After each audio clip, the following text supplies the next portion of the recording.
我叫马英雄，是帝都语言大学的一名保安。语言大学嘛，就是传说中妹子多、质量高的人间圣地。至于多到什么程度呢？这么说吧，就连我到女生宿舍楼顶检查线路，面前都躺着一个妹子。不过事先声明啊，这个妹子跟我可一点关系也没有。咱虽然没有女朋友，但也不会干违法的事。半个小时前，妈呀！停电了，老子的网涨了4个尖儿啊！喂，新来的，你去检查一下线路。我去，我这才刚躺下。废什么话，赶紧去！年轻人呐，就是要多吃苦。哎，好，李师傅，我这就去。这个李兔子，哎呀，谁让我高中打架被退学呢？现在这社会啊，没钱没背景太难混了。这女生宿舍楼道咋这么黑暗？不会闹鬼吧？这是真的闹鬼吗？等等，我现在好歹也是一身正气的保安呢，我偏要看看是什么鬼。宝哥，小心有人！大晚上的哪有人呐？原来是色鬼啊！这都是我今晚见到的第4对了。唉，多一事不如少一事，我还是修电去吧。终于来了！只要度过了眼前这道天雷，我李木子就可以突破筑基期，成为为数不多的结丹修士。来吧，让我看看天劫的能耐！啊，天台上怎么有人说话？该不会是小偷吧？大胆小偷，我已经报警了，赶紧给我蹲下！什么？糟了！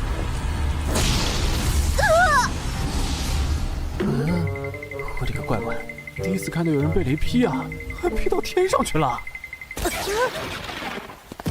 同学，你没事吧？呸！哪里有人被雷劈了还没事的？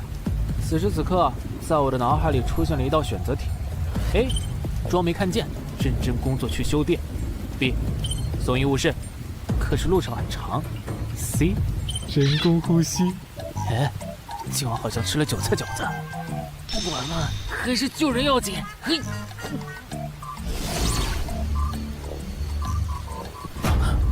怎么感觉有什么东西钻到肚子里了？肚子好像有点发烫，难道是吃坏肚子了？咦，这是哪里？我记得渡天劫时被人打断，然后这个味道。好像妈妈给我煮的饺子。妈妈，你在哪儿？不要离开我，妈妈！哎，不是那样的，姑娘，你听我解释啊！解释？有什么好解释的？哎，姑娘，你先别激动，有事好商量。为了救你，我连初吻都搭上了。你知道初吻对一个男人有多么重要吗？初吻？那你知道女孩子的初吻有多宝贵吗？你也是初吻？那我们打平了吗？等等，我恍惚时闻到了饺子味儿，那是怎么回事？我今天晚上吃了韭菜饺子哦。妈妈，童话书里说，公主把初吻献给了王子。什么是初吻呢？初吻啊，那是女孩子最宝贵的东西之一哦。初吻是什么味道的呀？味道啊，像糖果一样甜美，是这个世界上最美好的东西。木子，初吻要留给你最爱的人哦。好的，妈妈。我的初吻是韭菜味儿的。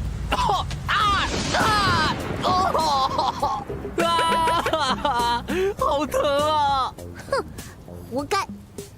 我救了你，你还打我，你个暴力女！后会无期！搞什么啊？真是个奇怪的女人。看样子她应该没有发现，渡天劫时被普通人看到，真是太大意了。现代修真界尔虞我诈，弱肉强食，普通凡人被卷入其中，只有死路一条。那个讨厌的家伙，毕竟算是救我一命。好在他没有发现我的秘密，就这么算了吧。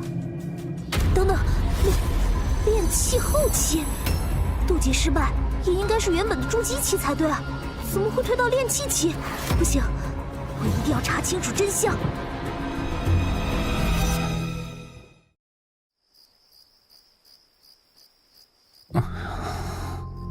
我这是怎么回事？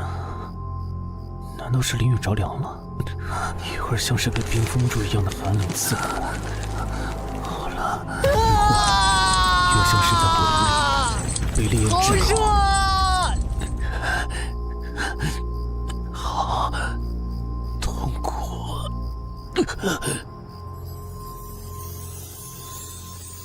哎呦妈呀，这是咋的了？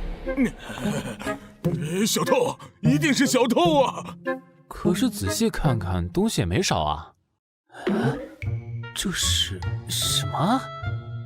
王的哲学？这是我个人的一点收藏。小马，这事可千万别乱说啊！你这李秃子，以后晚上睡觉得守好菊花。你们几个新来的啊，现在马上去加强巡逻。哇，今天我们去哪儿逛街啊？好多美女啊！昨天那家店衣服不错。不过说来也怪，昨天那么难受，今天起来反而精神更好了，好像一切的事物都可以在眼前放慢，一切都格外清晰。木子，那个女生是你今天好漂亮啊！李墨子。一会儿你有空吗？我把电影院包了，我们一起去看吧。今天是德玛西亚大战葫芦娃上映的日子。德玛西亚大战葫芦娃，听这名字压根不会好看吧？哇，真的吗？我超喜欢这个电影的。暴力女，你什么品味啊？那太好了，走吧。可是我今天还有课，不好意思啊，赵日天学长。这种暴力女竟然也会有人追，怎么就从来没人追我呢？喂，小子，我好像听到你在说我们女神的坏话呀！女神？那边可是有人正在泡你们女神呢。你说高富帅赵日天，我们可惹不起他，可你就不一样了。打死他！喂，大人不打脸啊！温泉不疼。小王八羔子，这么长时间了，怎么一声不吭？肯定是个傻子。真没意思，兄弟们，撤！难道我练成了传说中的金钟罩？那岂不是可以横行天下了？我现在真是看什么都超级清楚啊！美女清楚，美腿清楚，这个也很。花盆？什么？喂，快躲开！糟了，来不及了！我的脑海中反复出现了几秒钟之后的画面。儿子呀，老爸给你起英雄这个名字，是希望你可以成为别人的英雄。不要啊！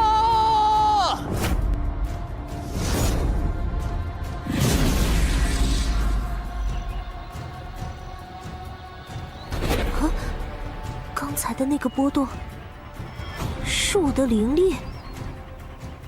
在无数年前，在那个灵气充盈、修仙者多如繁星的年代，有一天，天空突然传来一句吼声，顿时天地崩溃，万物皆衰。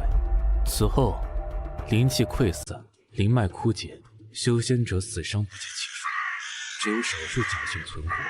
他们为了延续仙脉，奔走在世界各地，时光荏苒，沧海桑田，修真之道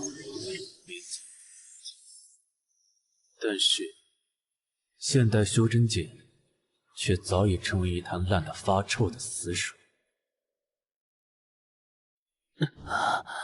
头好痛啊，好像做了个奇怪的梦。我这是在哪儿？身体不能动了！啊！我去，这是谁绑的？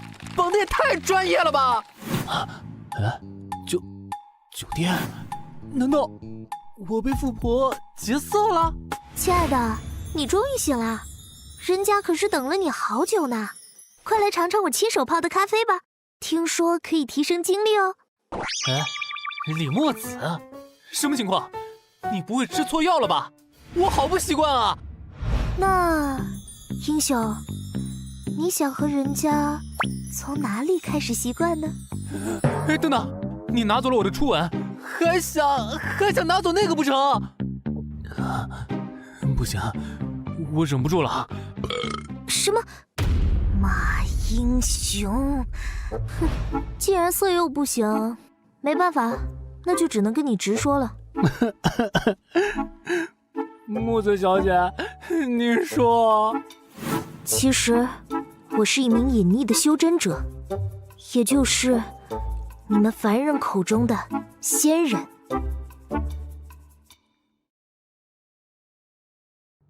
修真者，仙人，你又在逗我玩？储物空间，现！哼，看看，别吓傻了哦。这是什么玩意儿啊？这可不是什么玩意儿，它的名字叫黑天，是我的本命法宝。据说在数万年前，我们李家出现了一位修为高深莫测的大能仙祖，他坐在天地之间，仰望天空，一坐就是数百年。突然有一天，他飞身而起，徒手撕天，被撕开的黑夜出现了一道裂缝，绵延数百公里。先祖将撕下的黑夜炼化成宝，名曰黑天。现在我的秘密你都知道了，摆在你面前的只有2个选择：一，死在我这把黑天之下。木子小姐，有话好说，不用这么极端嘛。至于这其二嘛，就是和我双修成仙。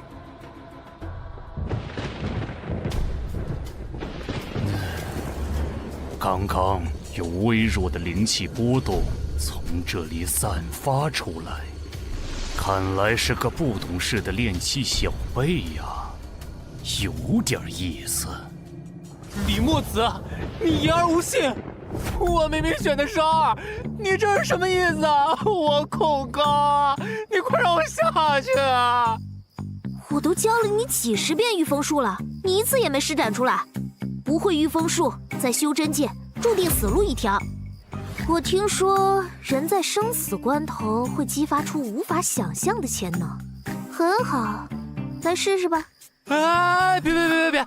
墨子小姐，你心好，再给我次机会吧，我这次一定行。哼，好，就1次哦。灵气存在于空气之中，吸收的灵气在体内转化为灵力，灵力存于丹田内。想要施展法术，就要用精神力调动灵力。风中有团气流在旋转，马上就涌出来了，身体好像也开始变轻了。就是现在，御风术！马英雄，下去吧你！李墨子，我做鬼也不会放过你的！他不会真的不管我了吧？不会，暴力女现在一定紧张的不行，偷偷抹眼泪呢。英雄一路走好，千万不要想念我哦。李墨子，你还有没有人性啊？完蛋了！这是我小时候的记忆。这就是所谓的临死前的走马观花吧？看来我是真的要死了。英雄，大城市竞争那么激烈，还是别去了，妈妈怕你受苦。妈妈，我一定要去。您还记得爸爸临终前说的话吗？儿子呀，老爸给你起英雄这个名字，是希望你可以成为别人的英雄。我一定会混出个样，成为大英雄，然后带着媳妇回来看您。妈妈，我好想您。我还没有带媳妇回去看您，我不能死，我不能死！呀呀！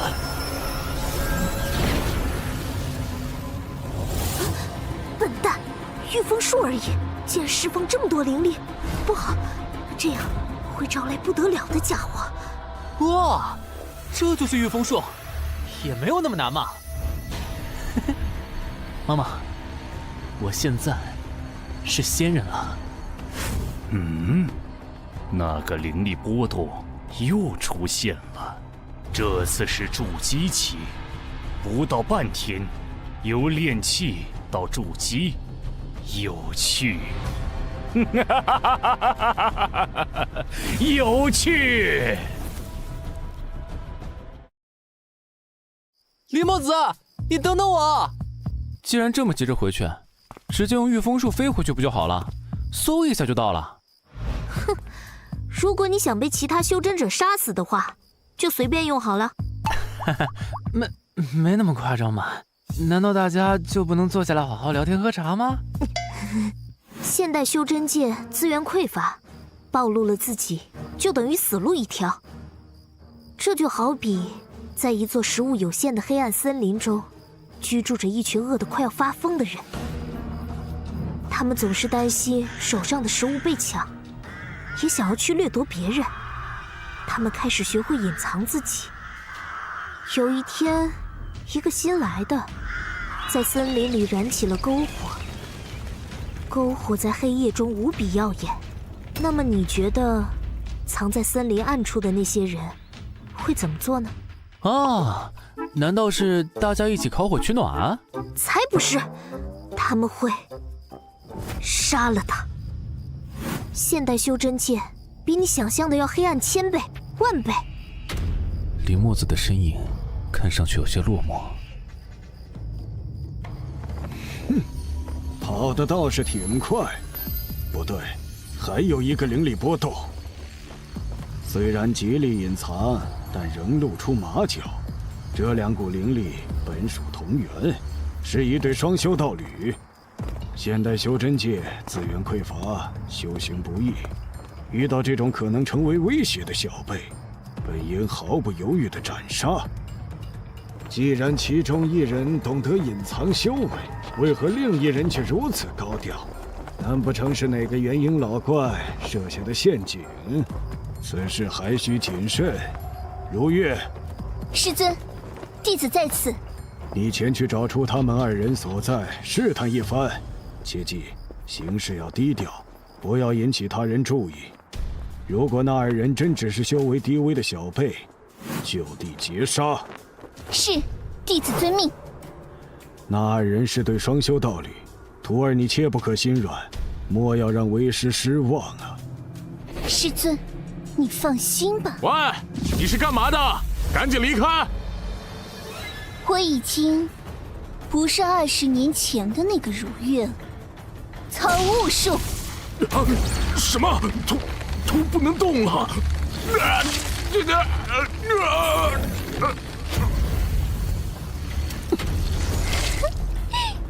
鲜血，真美好呀！木子，你终于回来了，学长可是等了你1天了。咦，学长你还没回家啊？木子身后这个呆头呆脑的乡巴佬，应该是司机或者保安吧？木子啊，那个看电影的是……不好意思啊，学长，我们刚从酒店回来，已经很累了，算了吧。酒店？木子竟然跟一个乡巴佬去酒店了，还很疲惫。臭小子，老子要干死你！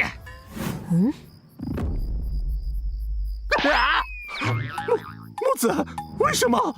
他是我的男人，要打也是我来打，你不配。英雄，我们走。哦，好的。被女生保护的感觉好奇怪啊！快看，赵日天学长流血了！笨蛋，那不是血，是泪呀！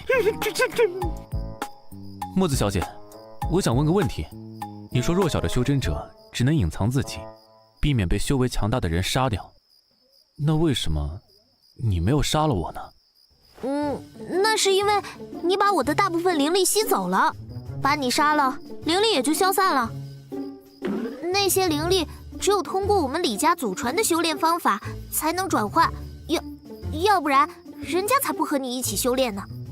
那我还有最后一个问题。你问题怎么这么多？嘿嘿，今晚可以申请修炼吗？那我还有最后一个问题。你问题怎么这么多？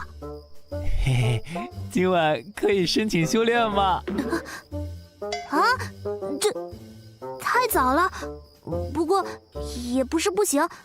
英雄，你要好好努力。我只是开玩笑的。来吧。木子，妈妈说，要先从牵手开始。英雄还可以牵0.5秒哦。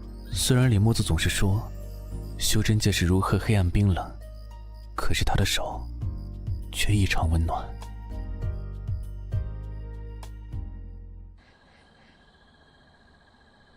灵力第一次出现的地方就是在这里，拨开神识的话，确实有点大海捞针了。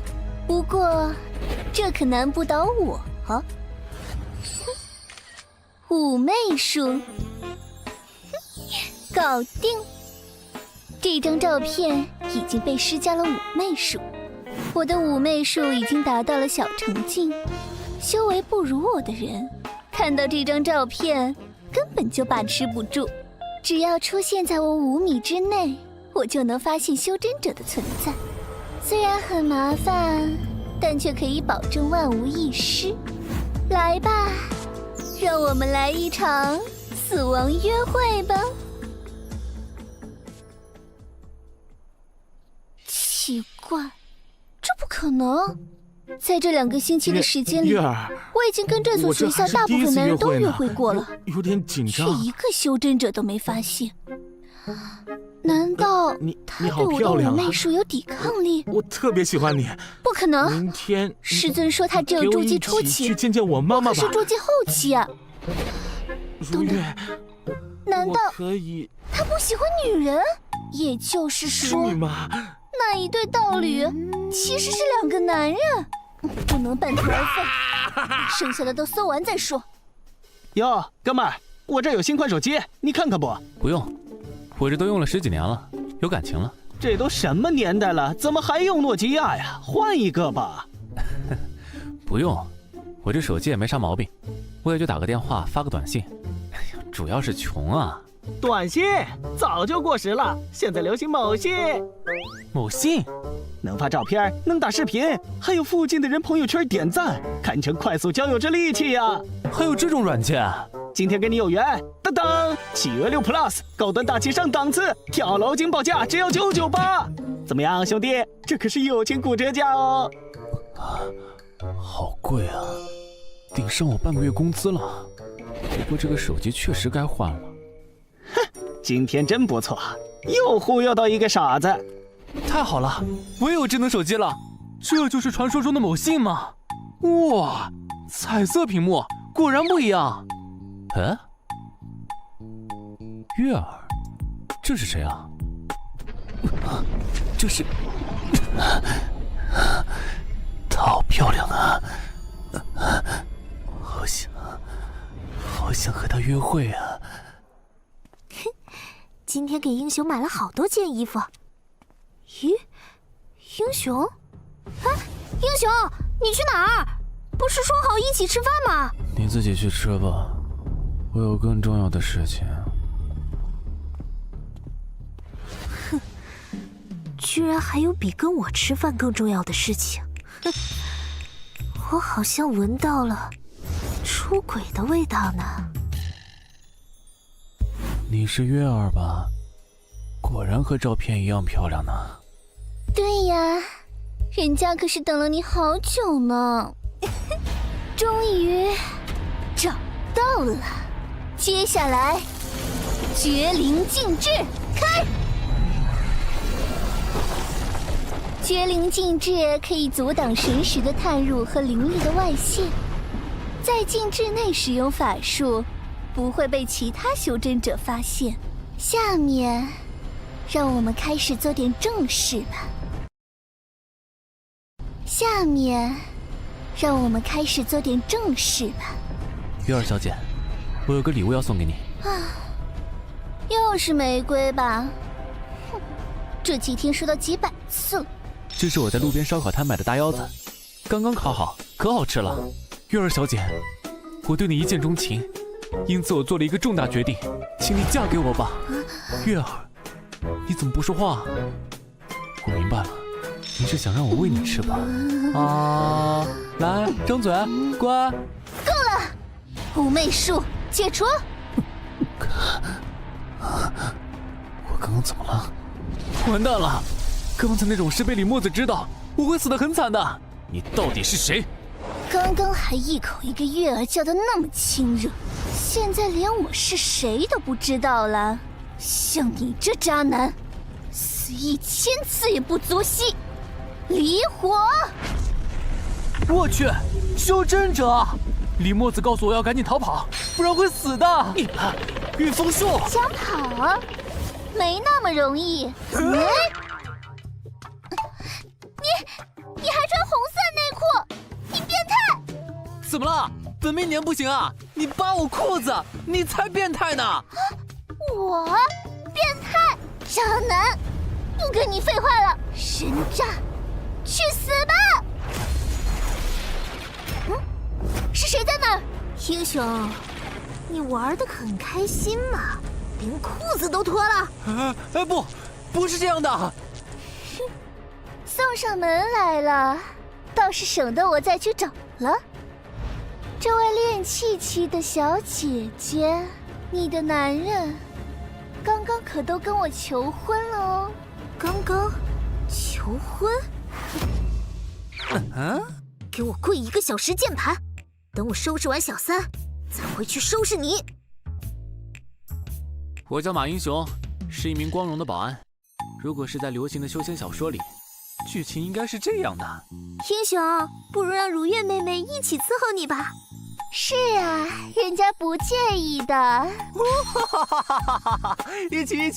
虽然我已经跪了10分钟了，但是我没有时间顾及痛苦，因为现在我的眼前有2个女人，正在为我争风吃醋。我的魅力真是与日俱增啊！闭嘴！谁问了你啊？你再说话，我把你的嘴撕开！开个玩笑，2位小姐不要生气啊。你们2个，一个筑基初期，一个炼气后期，竟然敢这么高调释放灵力，果然还是被注意到了。英雄，那个女人是筑基后期，即使我们加起来也不是她的对手。我来拖住她，你趁机赶紧逃跑吧。那你怎么办？现在管不了那么多了。哼，死到临头了，还有时间说悄悄话？你们的感情倒是当真不错，不过你们越是这样，我就越是想杀死你们！藏于地底万丈深渊的炽烈之火，焚烧我的敌人吧！御火术，化为灰烬吧！不好，防护禁制！可恶，这样下去撑不了多久了。没想到你竟然能挡下我这一击，不过你也是强弩之末了吧？可是接下来你该怎么办呢？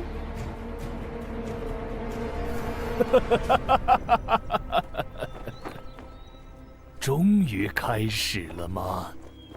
如月呀，为师马上就要成功了，突破结丹期再也不是梦了。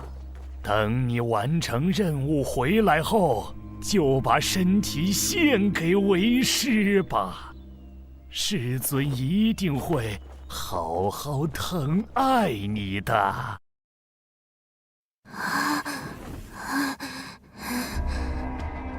练气期的小姐，这就已经不行了？来嘛，再来陪我玩一会儿，我还没玩够呢。木子，你没事吧？我跟你拼了！哼，老七，你也配？滚开！哎呦妈呀！就凭你一个筑基初期也敢来送死？相同境界下的不同阶段，灵力质和量有如天差地别。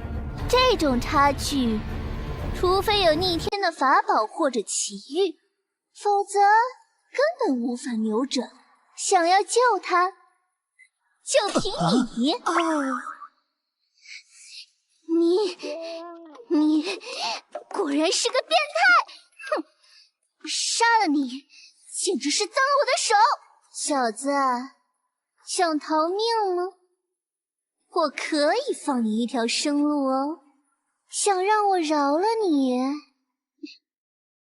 把那个女人留在这里，你可以走了。英雄，你们越是这样，我就越想杀死你们，显露出你的本性吧。木子，我老家了，有我母亲在等我，我不能死在这里。自私自利，肮脏的发臭。那个渣男就这样把你抛下了，你现在一定恨死他了吧？我并不恨他，英雄是因为我才踏入修真界的，他还有家人在等着他。可是我什么都没有了，无牵无挂，死了又能怎么样呢？动手吧，但愿下辈子可以做个凡人。我不想死，对不起，对不起，木子，对不起，我真的不想死啊！为什么他要来救我？我不是的，我现在已经被杀了。原来我根本不是什么英雄。救我的李墨子，他才是英雄，而我只是一个被英雄救下的胆小鬼而已。英雄，站起来，把眼泪擦干，站起来。爹，那个女孩既然选择救你，就一定做好了必死的觉悟。但是，她在心底一定在期盼着，期待着你能成为她的英雄。为什么那个男人丢下你逃？为什么走了？为什么你不恨他？你应该恨他恨到咬牙切齿，你应该恨不得把他千刀万剐，碎尸万段才对啊！为什么你可以原谅他？永远也不会懂的。我不懂。你赶紧给我我就懂。你给我去死吧！英雄又变了。什么？桌子！刚刚说谁逃走了？我尿急去上了厕所而已。现在放开他！哼，真没看出来，你小子还有点胆量，或者说，英雄，他在你的眼里比自己的命还重要。既然这样，我就当着你的面，当着你的面，把他，你的腿能不能不抖啊？很吵的。你懂什么？这是现在风靡无数广场、万千大妈为之兴奋尖叫的流行舞步。1 2 3 4 2 3 4 1 2 3 4 1 2 3 4 2 3 4。我决定了，既然这个女人对你这么重要，那我就当着你的面杀死她。我决定了，既然这个女人对你这么重要，那我就当着你的面杀死她。离火，边形态，去死吧！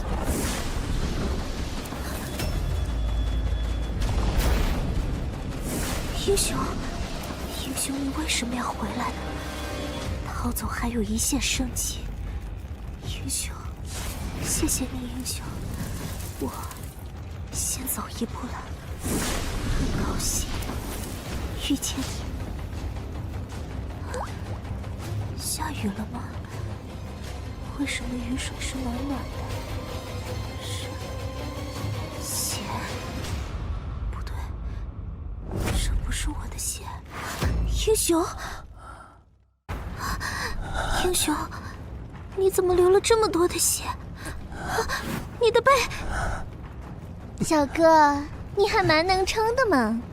筑基初期就是比炼气期耐打一些，不过你现在的灵力应该也消耗的差不多了，等待你们的最终还是死路一条。英雄，你是白痴吗？为什么要回来啊？为什么？我为什么要回来呢？马英雄，你看看你干的好事，你看看你把张同学打成什么样了，太不像话了！他仗着家里有钱欺负别的同学，我看不过去才，我没有错。别管什么理由，打了人就是你的不对，什么都别说了。从明天起，你不用来学校了，你被开除了。喂，张局长呢？哈哈，最近身体怎么样啊？把贵公子打伤的学生已经被我开除了。别，谢什么谢呀？张局长，我们高中今年评选省级重点的事，还得请您多多关照关照。辍学后，我去了小饭馆打工。有一天，我接到了娘的电话。什么？爹生病住院了，还差5000块钱手术费。娘，您别急，我来想办法。预支工资，你这个条件哪里会要你？赶紧招待客人去。再讲，小心我炒了你！抓小偷啊！打死他！小东西！好，你怎么不跑了？老板，我看见马英雄从抽屉里拿钱了。所有钱都在这儿，5000一分不少。千防万防，家贼难防。你小子胆子够大的呀！警察一会儿就到，让我先让他长长记性。等等，手下留人！你是什么东西啊？爹，你怎么来了？各位大爷行行好，放我儿一马吧。如果警察来了，以后这孩子有了案底，他一辈子就完了呀。这里是2万块，各位大哥饶了孩子这一次吧。爹，那是你治病的钱吧？不能给他们。你给我闭嘴！看你也挺不容易，钱我们就拿走了，以后看好你儿子。从小爹就对我说，要做一个像他一样的英雄。望着他，我迷茫了。这样趴在地上求饶，算什么英雄？后来，因为没钱，爹出院了，躺在家中病床上的他，病情越来越重，最终，他还是离开了我们。爹，你怎么能走得那么早？娘。我要去大城市，那里机会多，容易出人头地。我要混出个人样，成为真正的英雄。儿啊，你从小就天天英雄英雄的，现在你爹已经走了，你再去了远方，让娘可怎么活啊？儿，别做什么英雄了，留在娘的身边吧。娘，在这世界上，不变强，就只能做一辈子的弱者，弱者就需要不断的向别人低头下跪，而强者是不需要低头的。娘，在这世界上，不变强，就只能做一辈子的弱者，弱者就需要不断的向别人低头下跪，而强者是不需要低头的。我要变强。之后我离开家乡，来到了繁华似锦的帝都。本以为可以大展拳脚，却没想到自己低估了现实的沉重。因为学历低，四处求职跑断了腿也没找到工作。像流浪汉一样睡在公园，在工地出卖自己的体力，拿着微薄的薪水。渐渐的，我明白了这座城市的规则：想在这里生存下来，只能向别人低头。不愿意低头的人是活不下去的，最后不是妥协，就是饿死。因此，所谓的英雄是不存在的。可是还有一个疑问，在我心底久久无法清散。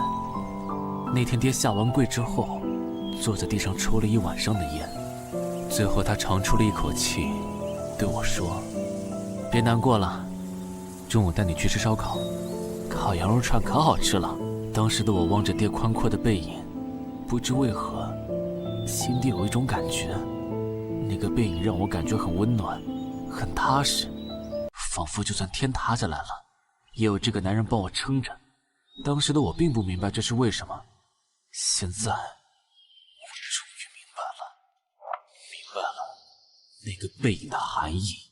站在所有人的面前，直面困难，承受所有痛苦与伤痕，用坚实有力的背影去守护别人，让所保护之人感到踏实和安心，无关弱小与强大，这种人才被称为英雄。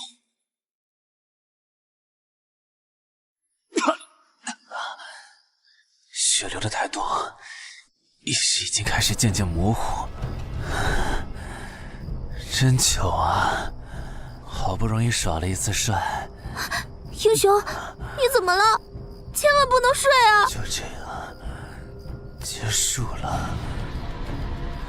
啊，这是哪里？空气好清新，呼吸起来很舒服。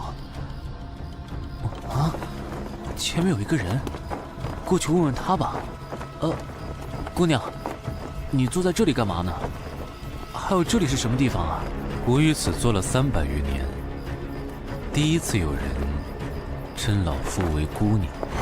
老夫李玄子，在仰望这片黑天。老夫名曰李玄子，坐在此地仰望星空300多年了。男的啊？糟糕，刚刚把她当成女人了。他不会生气吧？我在你的身上感受到了和我同源的灵力，但你体内并没有我李家的血脉，你应该跟我的某位后人是夫妇或者道侣吧？啊，李家？我想起来了，李墨子之前的确有提到过一位老祖，难道就是他？你我也算有缘。我问你一个问题，你对这天怎么看？前辈啊，这天黑不隆咚的，有什么好看的？这天可没有那么简单。老夫已经看了他300余年，可是却一无所获。这就是所谓的知天意，一天难吧。比如这月亮为什么会发光呢？还有这星光又是什么呢？李墨子老祖宗看起来挺厉害的，原来是个文盲啊，连最基本的科普知识都不知道。没办法，普及科学知识，发展素质教育，我愿一马先。同志，让我来帮你吧。前辈，依我看，这天根本不是什么天。天不是天，此话怎讲？前辈，依我看，这天根本不是什么天。天不是天，此话怎讲？先说夜晚为什么是黑色的吧。首先说奥伯斯阳谬，这个阳谬无论正反推导都可以得出宇宙不可能是平直空间，不可能是静态的。这个阳谬由德国人奥伯斯在1826年提出。老夫第一次听到如此新奇的感悟，虽然没有听懂，但感觉很厉害的样子。小道友快请坐，能否更详细的告知在下呢？没问题，就从小学3年级的课本知识开始给你讲好了。幸亏我小学成绩还行。好有趣，这天上的星星竟然是无数个球形的世界。小友的见解之独到，乃是老夫生平仅见。明白了，我终于明白了。老天爷，我李玄子在此苦苦思考了数百年，今日竟然因为马小友的几句话而顿悟。这到底是你的天意，还是我李玄子的命数呢？马道友，你今日给了老夫一场造化，老夫也还你一场造化。小友误打误撞来到这里，想必是遇到了生死劫难，老夫可暂时帮你提升境界，助你度过此劫。我的力量所剩不多，只可帮你一次，时限为1分钟，小友要好好珍惜。另外，此物接好。这是？此物名为混天珠，此珠乃是老夫数百年前从一奇境所得，我研究了几十年，也只能参透到第1层而已。我在珠内留下影，将来能对小友有用。此珠共有3层，相信以小友的感悟能力，定会有所突破。修真界人心叵测，小友珍重。前辈，你要去哪儿？老夫前去司天。什么是因？什么是果？因果循环，演行大道，生生不息。哈哈哈哈哈哈！等等，前辈，我还有问题想要问你。小友的问题，老夫明白。你的心中有一团迷雾，这团迷雾困扰了小友很多年。可是老夫帮不了你，需要你自己去寻找答案。问道茫茫数千年，有缘再见。前辈，依靠我自己的力量去寻找，真的可以找到那个答案吗？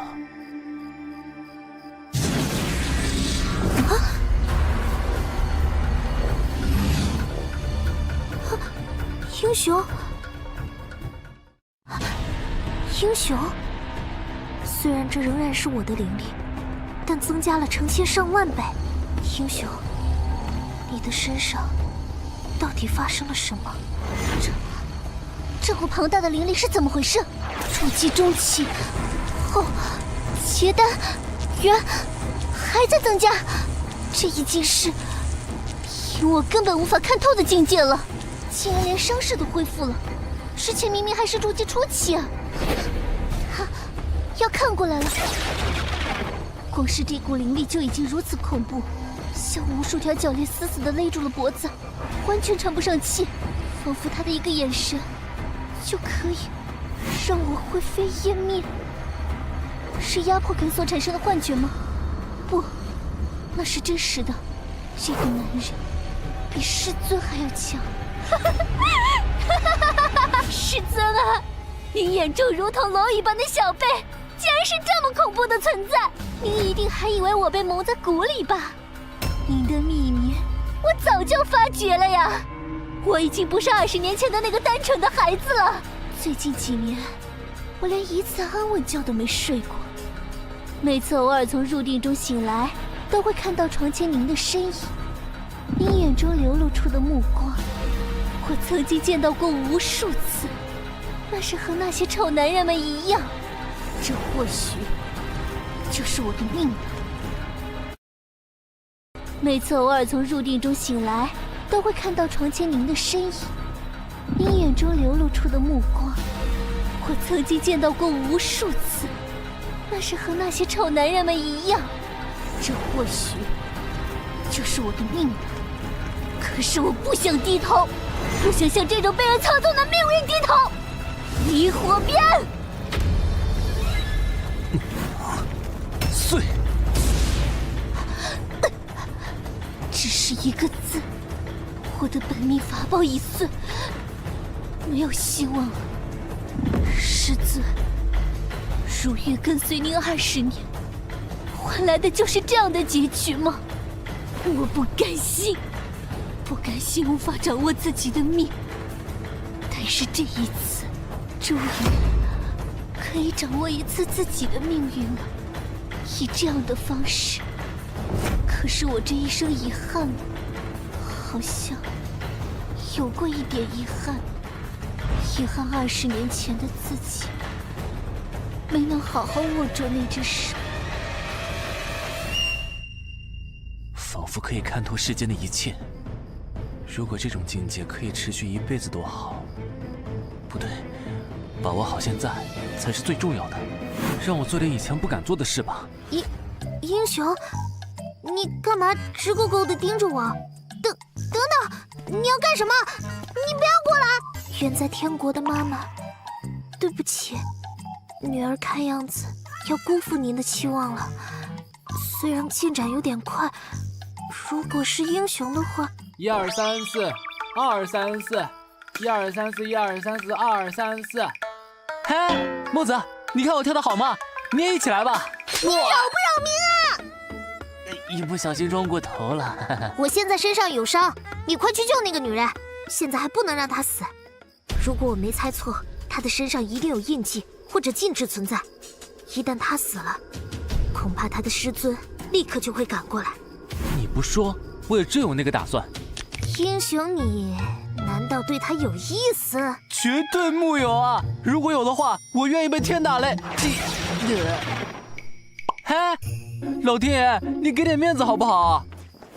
结束了，20年了，终于在今天，全部结束了。那个人有点熟悉，是他。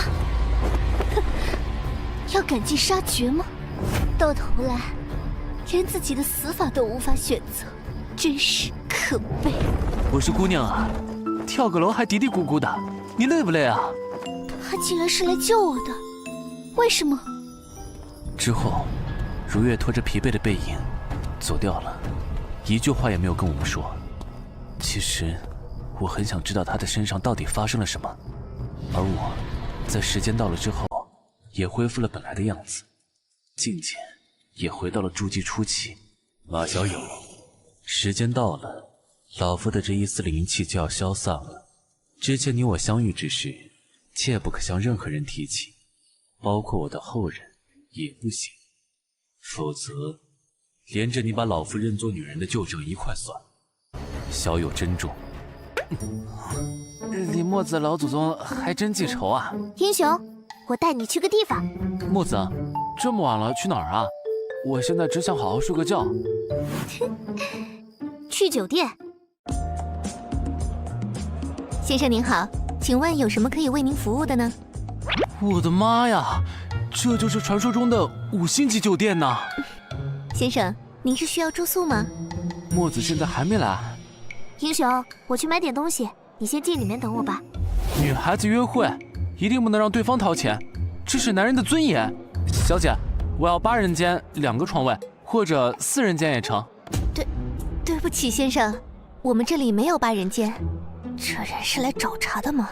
好想打他。可是我住过的旅馆都有啊。小姐，我要8人间2个床位，或者4人间也成。对不起，先生，我们这里没有8人间。这人是来找茬的吗？好想打他。可是我住过的旅馆都有啊。我们酒店是5星级的，只有双人间。双人间肯定得上百了吧？好心疼，那给我个双人间吧。先生，房费连押金一共6300元，请问是刷卡还是付现？多少？6300？这是酒店还是黑店呢？住一晚上顶我4个月工资啊！男人的尊严正以肉眼可见的速度离我而去。先生，您要是不住宿的话，可以靠边点吗？还有其他顾客要办理手续。等等，谁说我们不住宿？刷卡。墨子，你终于来了。是黑金卡。请问你们是要标准间还是大床房呢？服务员小姐嘛，你还不明白吗？当然是大床房啊。没想到这人还钓上个富婆。对了，服务员小姐，既然你们做的是服务行业，那么对待所有客人平等是最基础的，不要以貌取人呐，小姐。特别是我的男人。墨子，别这么着急嘛。等等，你要干什么？原来你去便利店是为了买这玩意儿。头好痛，我怎么睡着了？我记得之前跟墨子来到酒店，好冷。什么情况？到底发生了什么？英雄，我身体动不了了。我去，李墨子，我仿佛看到了自己几个小时之后的处境。李墨子他好像在哭，望着哭泣中的李墨子，我渐渐地回想起了之前发生的事。墨子，我真的没有骗你啊！哼，那你突然暴涨的境界是怎么回事？之前你能吸收我的灵力，这点也很不寻常。我也不知道啊。看样子不用点特殊手段，你是不会说的。英雄，快看我在便利店买到了什么，是不是很面熟呢？原来你去便利店是买这个呀？嘿嘿嘿嘿。墨子，你干什么？放心好了，这是我们李家的功法，讲究的是阴阳调和，从最基本的牵手开始，让灵力在二人的体内交换轮转。接下来可以开始下一步了。什么？第二步嘛。这个感觉是，我和李墨子的灵力正在交织融合，就如午后的阳光洒在身上，温暖而惬意，彼此之间毫无保留，毫无隐瞒，所有的一切都完全展露在对方的面前，仿佛可以看到他的内心深处。啊，这里是什么地方？貌似是一个花园，怎么到处都锈迹斑斑的？进去看看，应该没关系吧？说不定可以发现什么宝贝呢。这里面应该好久没住人了。啊，碰一下就开了，这锁像是有灵性一样，对我完全没有任何排斥。进去看看吧。哥哥，哪儿来的小女孩？不会是闹鬼了吧？我从小就怕鬼。喂，小朋友，你别过来啊！爸爸妈妈都不见了，哥哥，你带我去找他们好不好？求求你了。好萌。这小丫头也挺可怜的。这个神秘的花园，就等下次再来探险吧。小朋友，你叫什么呀？人家叫木子。哥哥，你怎么了？没什么，哥哥想到了一个人。这里就是英雄的识海了。照理说，再往前一些，就可以凭我们相同的灵力查看他的记忆。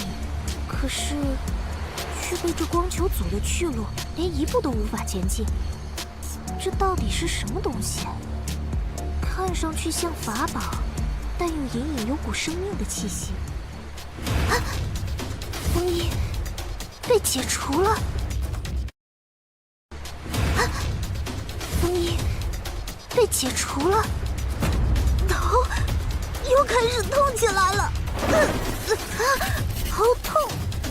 这个熟悉的痛感要出现了，要出来了。那些被我封印住的记忆，那个我一直恐惧并痛恨着的存在，又一次出来了，在我的脑海中肆意翻滚，在月光下舞动的血色长发。我李木子穷极一生，也要将他杀之后快的那个人。你是说那个红发的男人，把你们李家灭族了？想不到墨子竟然还有这样的过去。墨子，你知道那个人现在在哪儿吗？不知。他的姓名或者法号你知道吧？并不知。那他的样子你总该见过吧？完全没有。什么都不知道，还报个毛线的仇啊！完全就是大海捞针啊！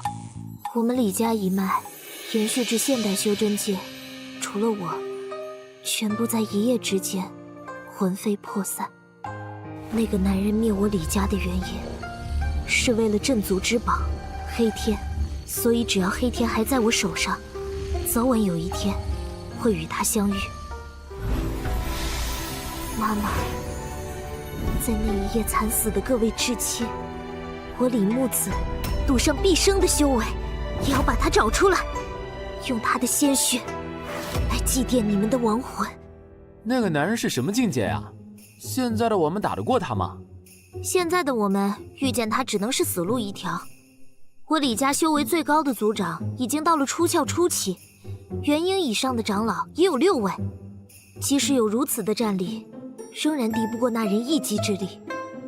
我去，不知道李玄子前辈打不打得过他。不过英雄，你要答应我，如果我大仇已报，而我又能活下来，咱们就找一处僻静的地方，生一堆小猴子，让我们的血脉在这个世界上千年万年的流传下去。生猴子？你以为我们是猪啊？一生生一窝？我是开玩笑的。不过墨子，关于你报仇的事情，也算我一个吧。你一个人我实在不放心啊。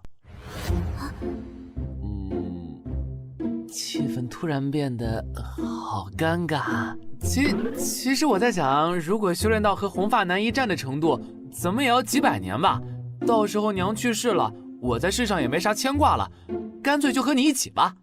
英雄，谢谢你。当我还没有来得及细细品味这个吻的时候，它已经稍纵即逝。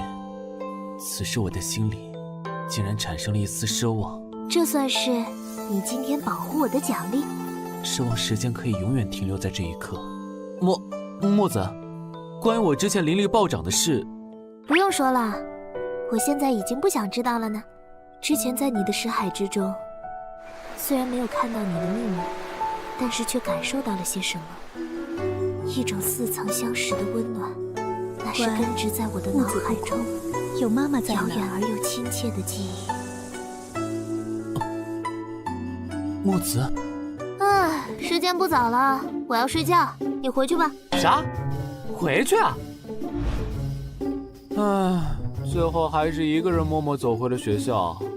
没想到墨子有个那么厉害的仇人。不过没关系，我可是有李玄子前辈赠送的混天珠，搞不好混天珠比黑天还要厉害呢。啊，混天珠不见了！我记得明明放在口袋里的。完蛋了！被李玄子知道我就死定了，而且没了这珠子，我在修真界怎么混的？哎呦妈呀！小马呀，你总算回来了。我去，大半夜的你们在外面集体站岗啊？小马呀，屋子里已经没法待了，再待下去就集体贫血了呀！哎呦妈呀！小马呀，你总算回来了。我去，大半夜的你们在外面集体站岗啊？小马呀，屋子里已经没法待了，再待下去就集体贫血了呀！哎呀，你都有未婚妻了，也不告诉我们一声啊！未婚妻？我连女朋友都没有，哪来的未婚妻啊？哎，别装了啊，那姑娘在里面等着呢。什么情况？你回来了，不好意思，借穿一下你的衣服。这是啥情况啊？如月哟，一段时间不见，叫得更亲热了呢。未婚妻是怎么回事？我什么时候和你成了那种关系？我也没办法好不好？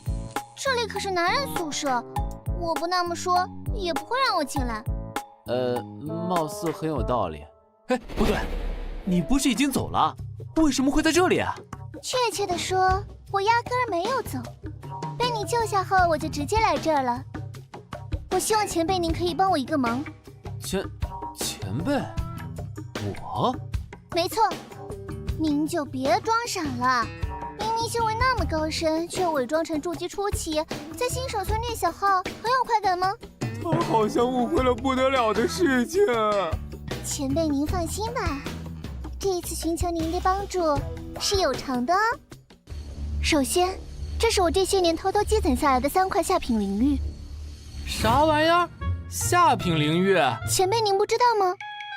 下品灵玉是所有品阶灵玉里灵气含量最低的，不但可以作为货币使用，还可以吸收里面的灵气。1块下品灵玉在黑市上的价格大概是500万人民币。500万，一个相当于我208年的工资，3个相当于我624年的工资，一个这玩意儿可以买12万5千个煎饼果子。奇怪，他怎么连下品灵玉都不了解？我知道了，想必前辈平时用的都是上品或者极品灵玉。不了解下品领域这种初级修真者用的东西很正常啊。好，这家伙是个巨豪，典型纨绔子弟的作风。那这3块灵玉我就收下了哈，赚大了！我马英雄现在也是千万富翁了。像他这种人，身边想要倒贴的女修应该有大堆吧？美人计也行不通了，只好使出杀手锏了。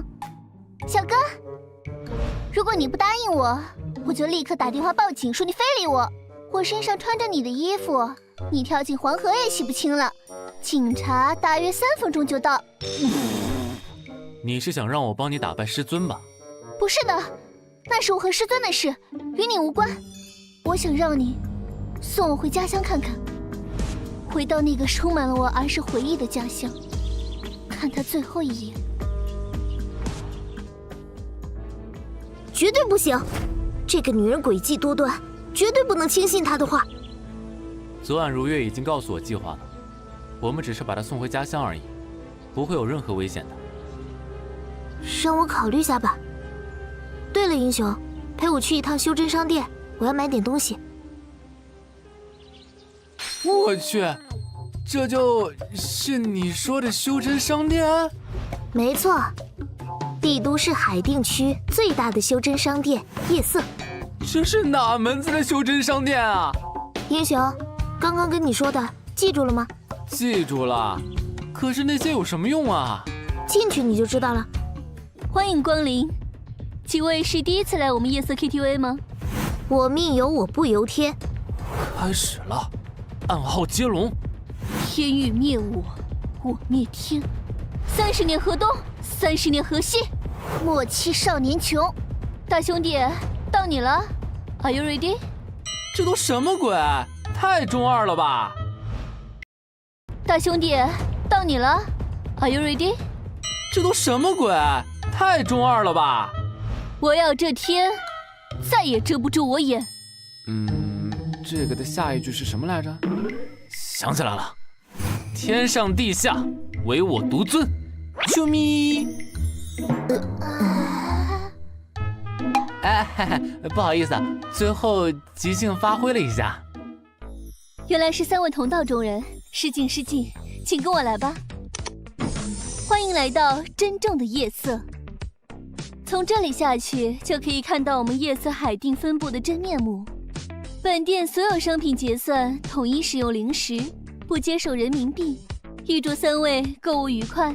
我去，原来地下这么大呀，好厉害啊！3位好，老夫是夜色海淀分部的店长买卖子，这位是我们的导购小姐艾米。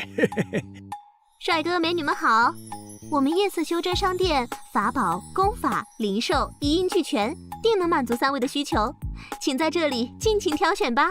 在这里尽情挑选，恐怕这里的东西还不够格呢。我就开门见山的直说了，带我去地下3层吧，那里才有我想要的东西。看来这位道友是个懂行的老手呢。不过进入第3层需要元婴期以上的修为，恕老夫眼拙，小姐您只有炼气巅峰吧？我是炼气期没错，可是如果我有这个呢？夜色 VIP 钻石卡，这丫头年纪轻轻居然有这个，她不简单呐！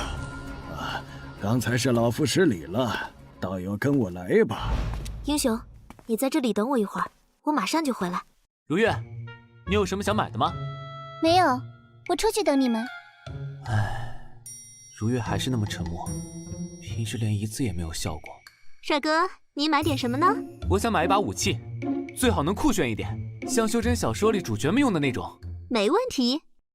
帅哥，你看这把怎么样？可以享受8折优惠哦。此剑不但外形炫酷，拿在手上还自带光效，绝对是站街耍帅不二之选。哇，好厉害，我喜欢。20个下品灵玉，相当于1亿人民币了呀！我还是出去等墨子吧。道友请留步，道友如果想要便宜点的，刚好有个法宝现在跳楼甩卖。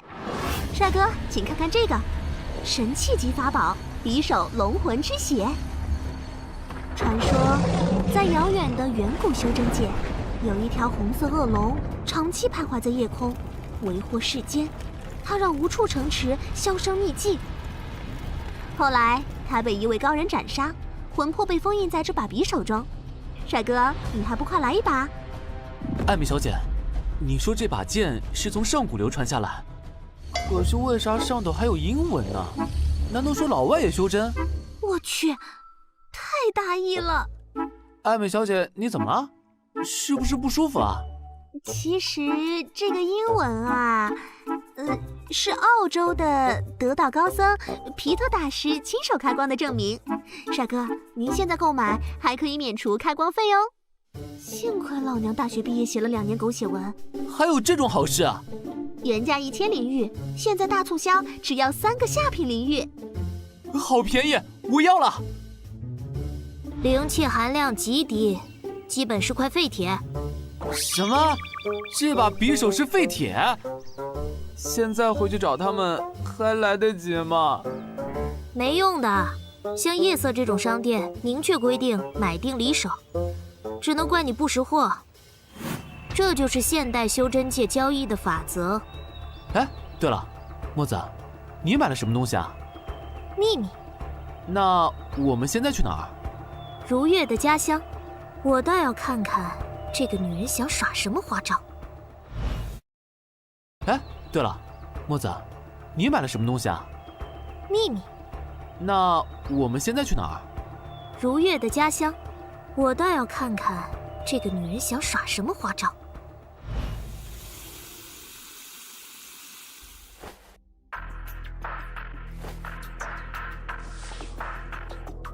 就是他了，咱们单位后勤处的张老头，整年沉默寡言的。你可要好好跟他说啊，总感觉他是那种一生气就特别可怕的人。哎，要不干脆算了吧。别算了呀，下午还等着 happy 呢。你好，张大爷，我是财务科的小李。今天下午我们科室要去聚会，您能帮我收下快递吗？线断了。大爷，您没事吧？抢走了！妈呀，头发怎么变长了？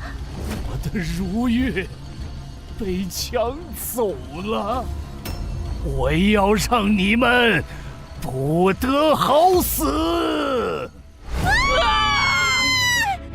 死人了！我要让你们全部去死！一定是那对双修的小辈。尊的，你是我的东西。想要抢走你的人，无论是谁，都得死。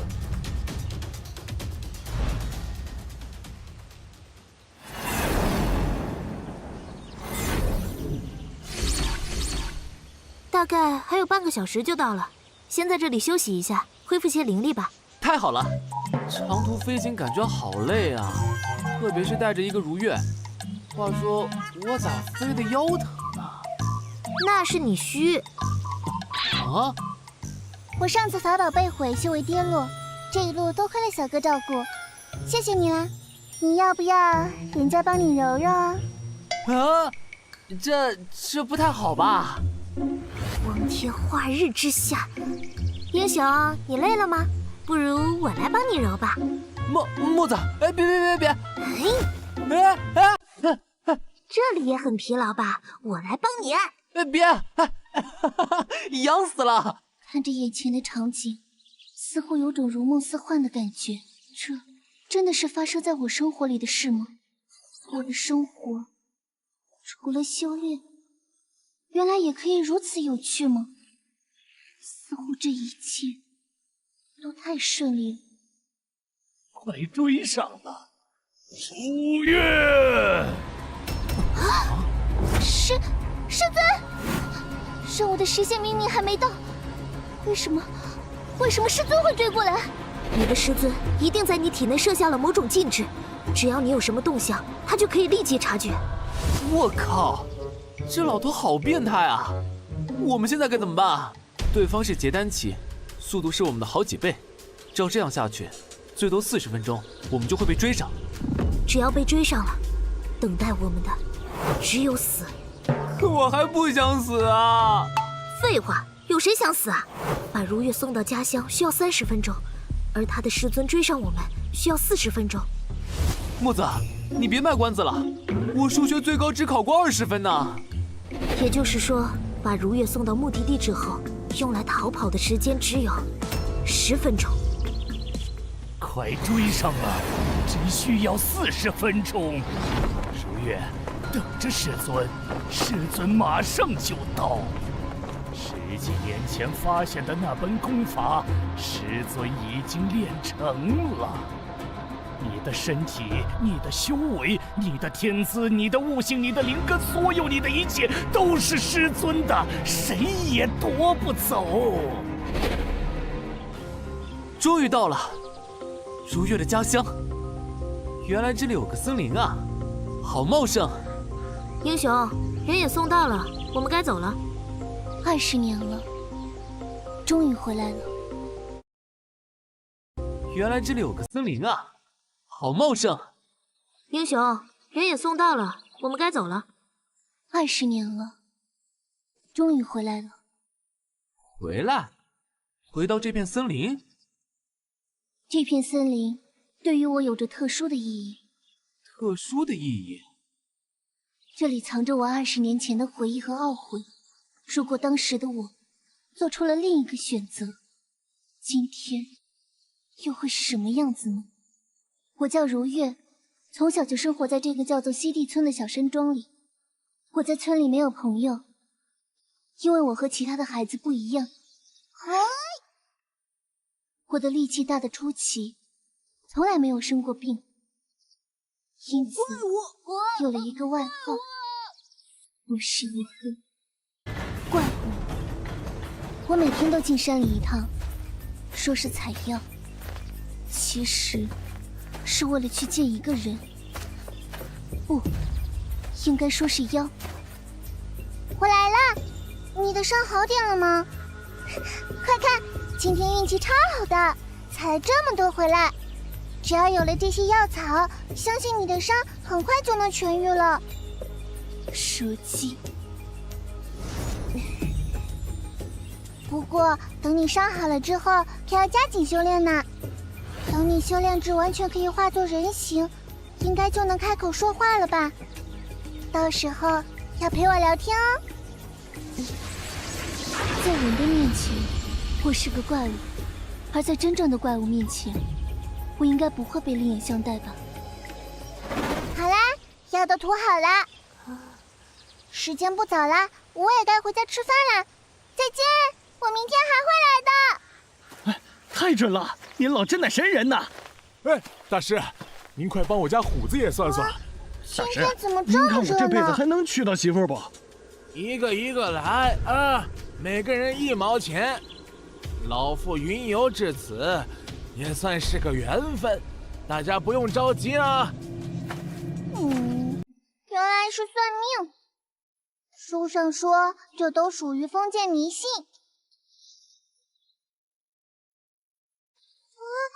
他在看我，感觉这人好可怕，我还是赶紧回家吧，娘该做好饭了。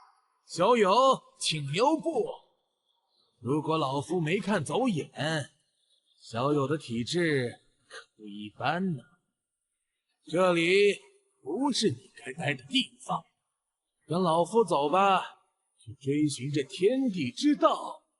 我可以给你凡人羡慕不来的生活。不要，我对外面的世界不感兴趣。据说外面的世界很大，那里有数不清的人，他们都会把我当成怪物。如何选择是小友的权利，不过老夫多说一句，那个蛇妖，小友最好别再接触，它会让你失去一切。小友可要三思啊！骗子！蛇姬，我来了！蛇姬，你怎么了？蛇姬的样子有点不对劲。蛇姬，你在这里等我，我去采麻草给你止痛。麻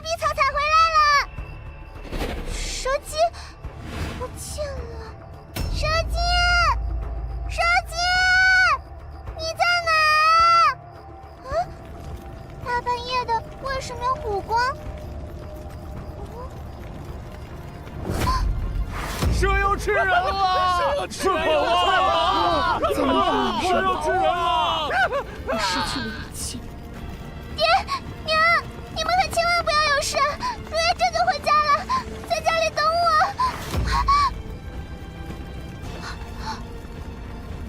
爹娘，你们可千万不要有事！如月这就回家了，在家里等我。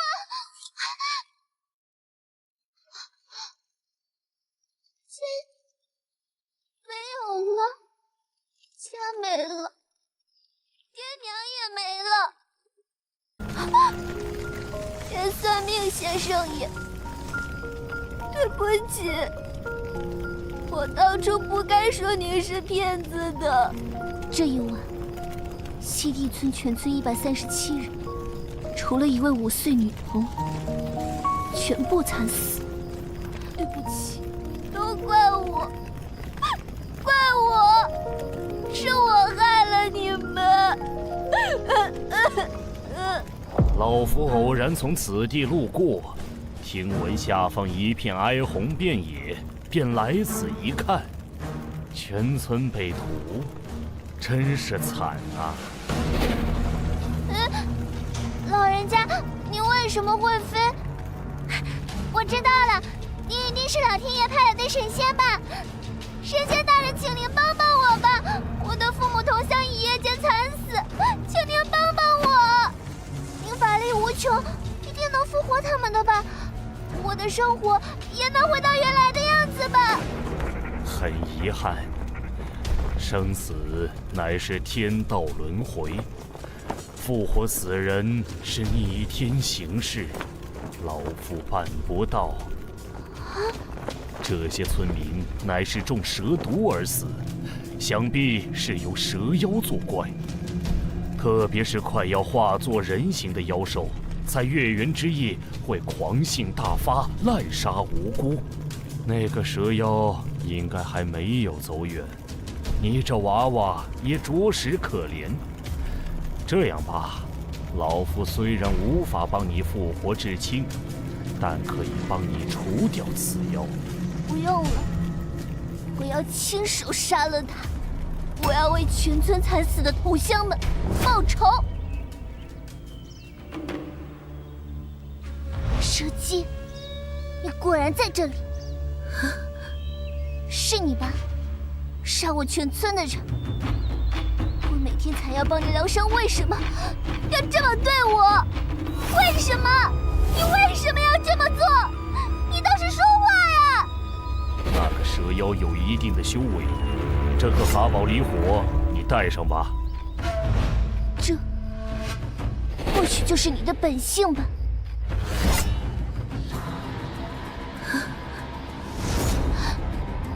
在这一天的月圆之夜，怪物杀死了怪物。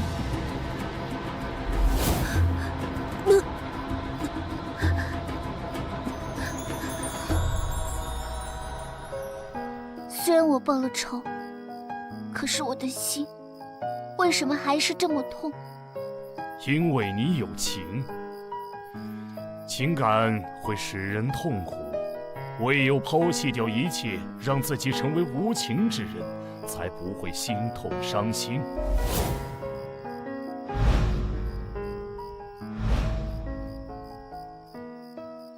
你愿意抛弃掉这一切，拜老夫为师，踏上仙途吗？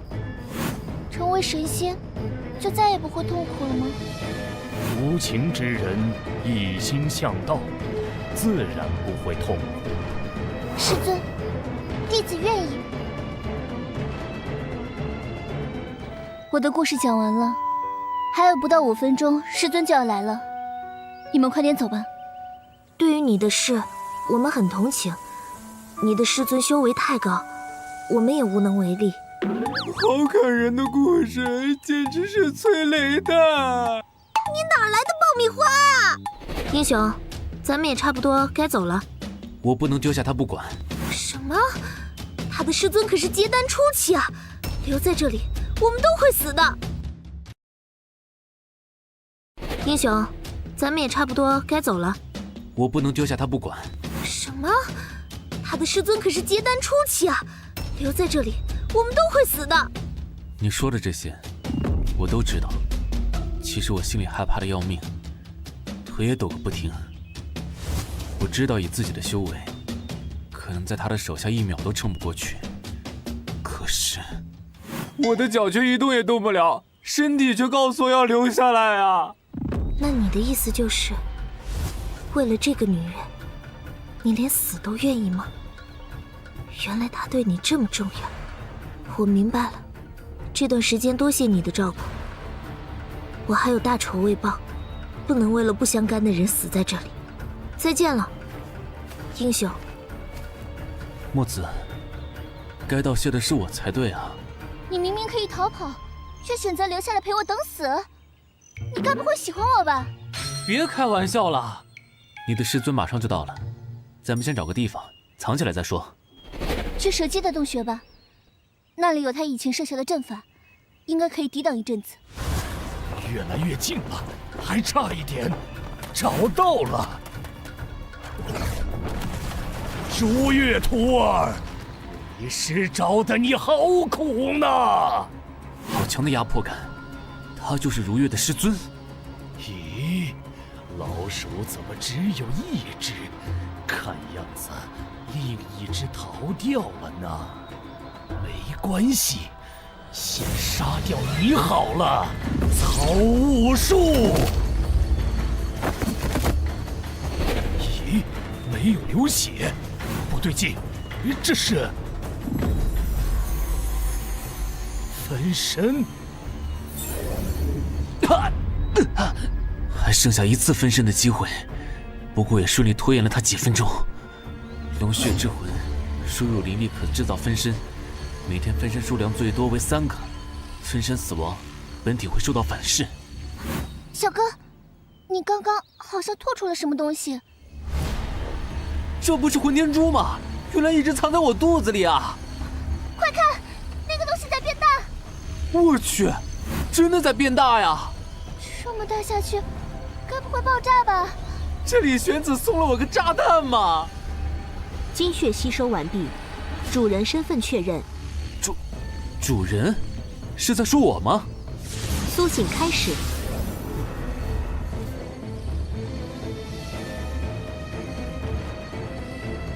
你就是我的新主人吧？我乃是李玄子大人赠送给您的礼物。啊，礼物！小东西，竟然敢用分身戏耍老夫！老夫要把你撕成碎片！这是当年那个蛇妖留下的阵法，你以为靠这种阵法就能阻挡老夫吗？太天真了！给我破！外面正在遭受攻击，对方是结丹初期，以主人的修为，生还率不足1%。你到底是什么人啊？为什么会从混天珠里蹦出来？之前主人偶遇李玄子大人时，大人曾说过，混天珠里留了遗物给您，那遗物便是我了。对哦，李墨子老祖宗的确说过，我并不是人类，而是一具傀儡。傀儡之术，那是早已失传的上古修真之术啊！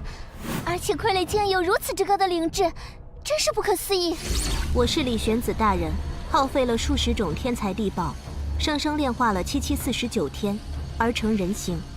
又在北国极寒奇境，被大人灌输了10年至纯灵气，而初具灵智。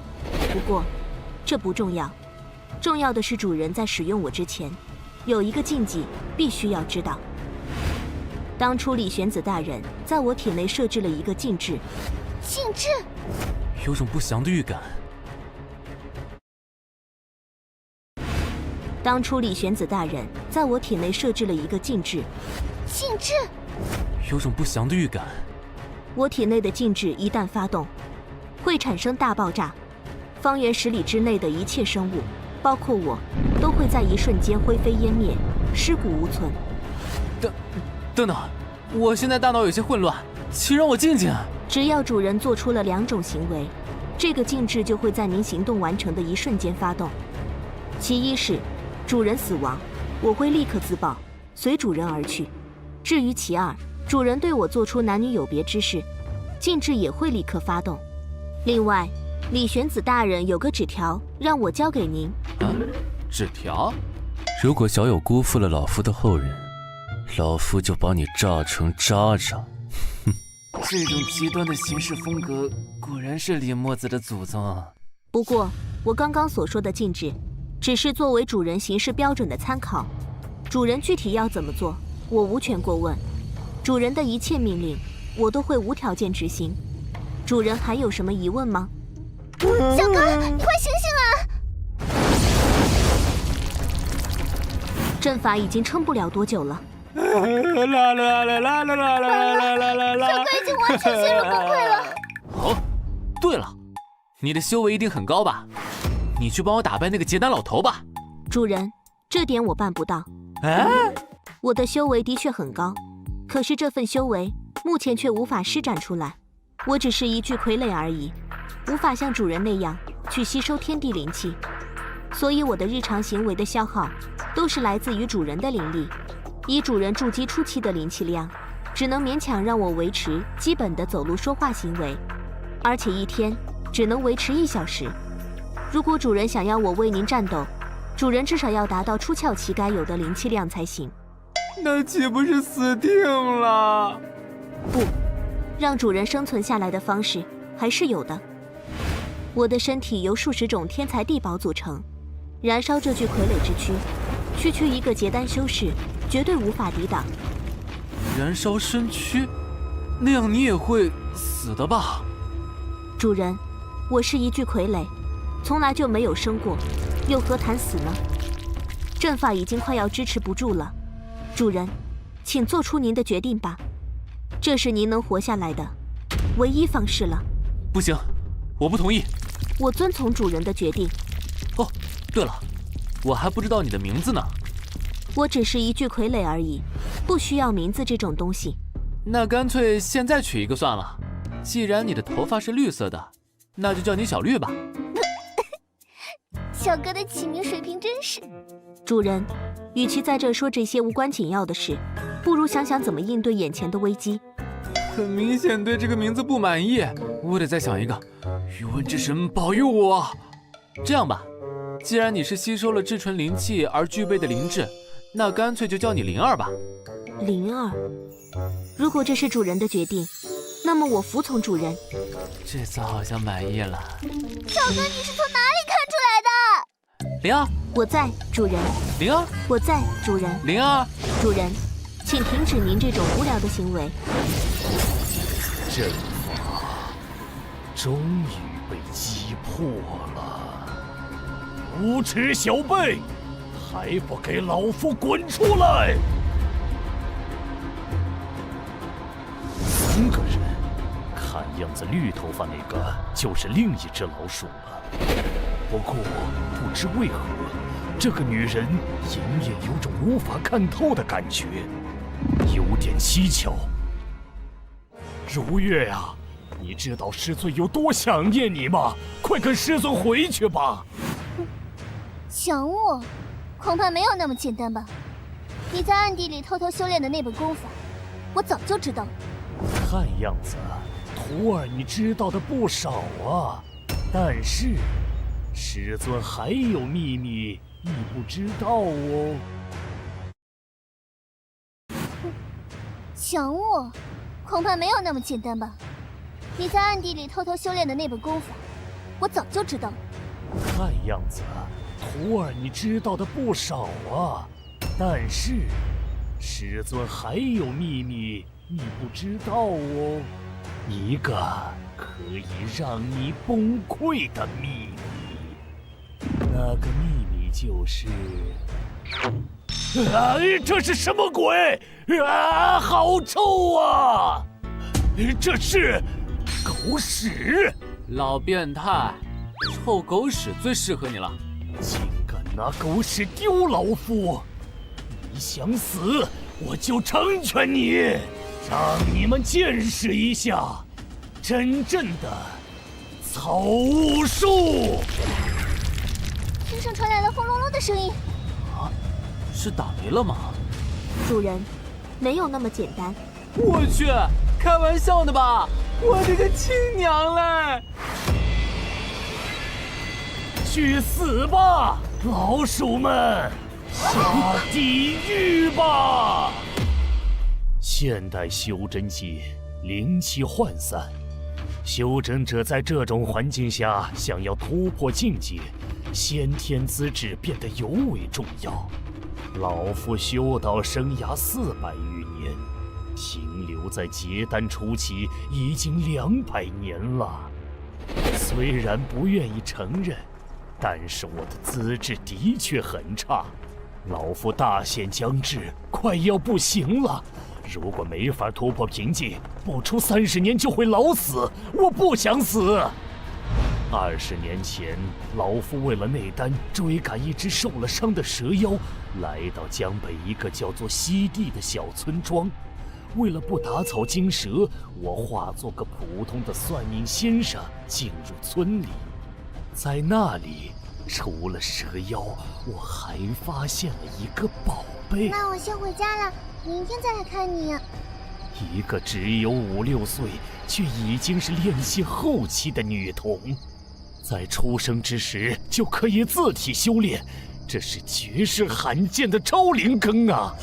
灵根是身体5行属性，金木水火土，灵根越纯净，修炼越快。我想要得到它。跟我走吧，去追寻着天地之道。我不要。可是老夫却被他拒绝了，他竟然拒绝了我。没有人可以拒绝我，我想要的东西一定会得到。这株狂魔草所散发出的气味对人类并无害处，却可以使妖兽失去理智，狂化嗜血。来吧，疯狂吧！有蛇妖！在这血色之夜里，尽情狂舞吧！既然这里有你割舍不下的东西，那么老夫就帮你毁了它。接着，我用幻化术伪造了算命先生的尸体，成功骗过了他。